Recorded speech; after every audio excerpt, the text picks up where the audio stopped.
What?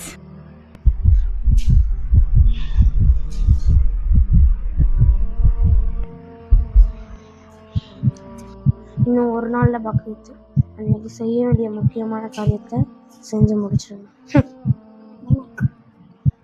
ஆனா எனக்கு பயமா இருக்கு. அறுக்கும்போது வலிக்குமோ, ரத்தம் வருமோ?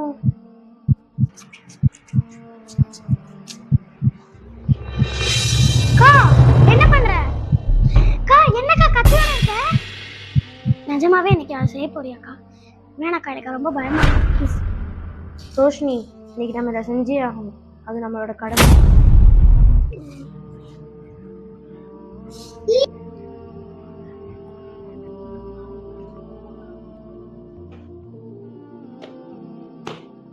அட லூசு ரோஷினி, பக்ரீத்துக்கு கறி சமைச்சு ஏழை எளிய மக்களுக்கு கொடுப்பாங்கல்ல, அதுக்காக நான் பழங்களையும் காய்கறியும் வெட்ட பழகுறேன்.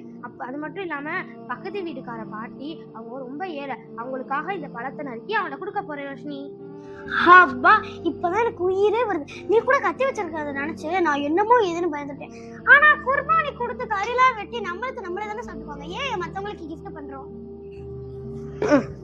ரோஷினி, குர்ஆன்ல குர்பானி கொடுக்கறத பத்தி அல்லாஹ் என்ன சொல்றான் தெரியுமா?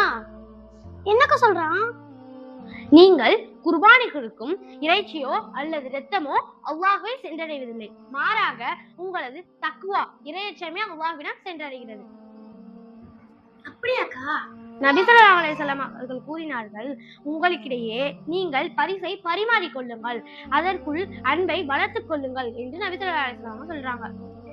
பக்ரீத்ன்றது நம்ம மட்டும் சாப்பிட்டு வயிறை நம்ம ரெப்பிட்டா மட்டும் போதாது, ஏழை எளிய மக்களுக்கும் கொடுத்து அவங்களோட சந்தோஷத்தை பார்த்து நம்ம சந்தோஷப்படுறதுதான் பக்ரீத் ரோஷினி. அப்படியாக்கா? அப்ப ஏன்கிட்டே கொஞ்சம் காசு இருக்கு, அந்த பாட்டிக்கு நம்ம சாக்லேட்டும் அந்த பாட்டிக்கு தேவையானது நம்ம 2 பேரும் சேர்ந்து வாங்கி கொடுக்கலாம். சரி வா ரோஷினி, போய்